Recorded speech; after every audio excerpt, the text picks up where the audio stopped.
ओम सर्वेभ्यो नमः। आप सभी को वेद विरंची वाणी चैनल में स्वागत और सुस्वागत है। वैदिक वाङ्मय के अत्यंत मुख्य ग्रंथ उपनिषद के संदेश को हम जानने के प्रयास कर रहे हैं। इसी के अंतर्गत आज हम चौथवा प्रश्नोपनिषद नामक उपनिषद के बारे में जानने की प्रयास करेंगे।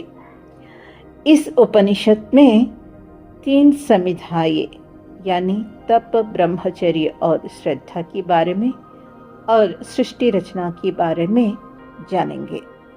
इस उपनिषद थोड़ा बड़ा है, इसलिए हम 3-4 भागों में आपको यह पेश करेंगे। पहली भाग ऐसा है, प्रश्नोपनिषद 3 समिधाएं तप, ब्रह्मचर्य, श्रद्धा। ओम सुकेशा च भारद्वाजः शैब्यश्च सत्यकामः शौर्यायनी च गार्ग्यः कौशल्यश्चाश्वलायनो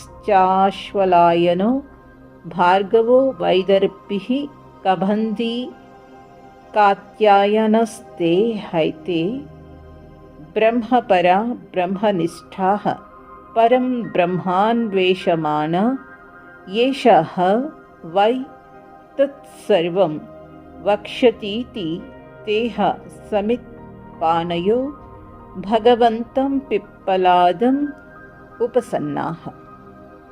इस उपनिषद का पहला श्लोक है, इसका अर्थ देखेंगे।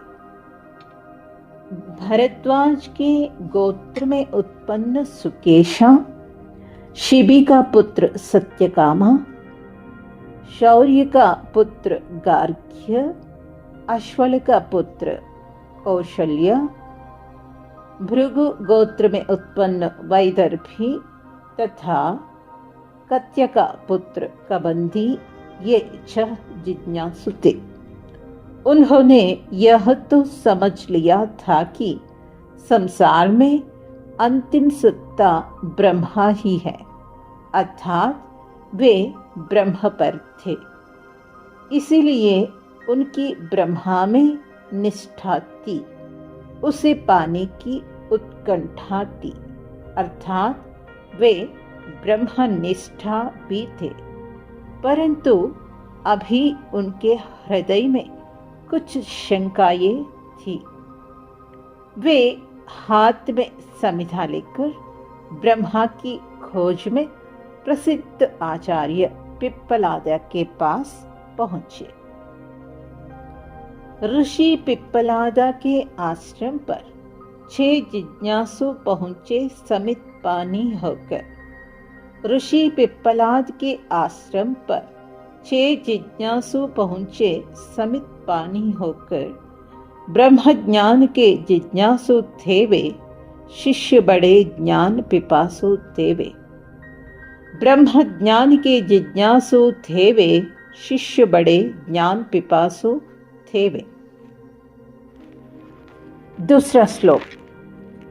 तान्हस ऋषि रुवाच भूय एव तपसा ब्रह्मचर्येण श्रद्धया संवत्सरं संवत्स्यस्था तथा कामं प्रश्नान् पृच्छत यदि विज्ञास्यामः सर्वं भावो वक्ष्याम इति। इस श्लोक का अर्थ देखेंगे। उन्हें पिप्पलादा ऋषि ने कहा, तुम लोग तपस्वी तो हो, परंतु 1 साल और तप, ब्रह्मचर्य और श्रद्धापूर्वक मेरे समीप निवास करो।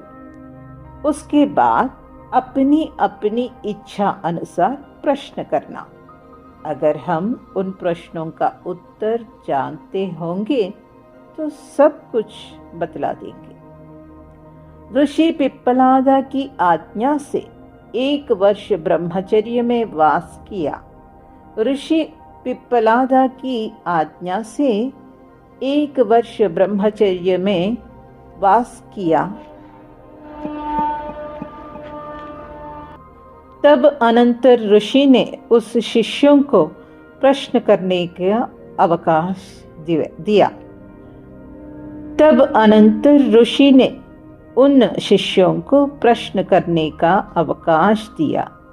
तब अनंतर ऋषि ने उन शिष्यों को प्रश्न करने का अवकाश दिया। शरीर की साधना का नाम तप है। मन की साधना का नाम ब्रह्मचर्य है। मन या तो संकल्प विकल्प में उलझा रहता है या इनमें से निकलकर किसी सत्य निश्चय पर पहुंच जाता है। संकल्प विकल्प में से तर्क की उलझन में से निकलकर सत्य की खोज के लिए डट जाने को श्रद्धा कहा जाता है। पिप्पलादा ऋषि ने ब्रह्मज्ञान के लिए तप, ब्रह्मचर्य तथा श्रद्धा इन तीन को आवश्यक बतलाया है। केन उपनिषद में ब्रह्मज्ञान की प्रतिष्ठा तप, दम तथा कर्म ये तीन कहे गए हैं। तप शारीरिक साधना है, दम मानसिक साधना है, ब्रह्मचर्य भी तो मानसिक साधना का नाम है। इसलिए तप और दम कहना या तप और ब्रह्मचर्य कहना एक ही बात है। इसलिए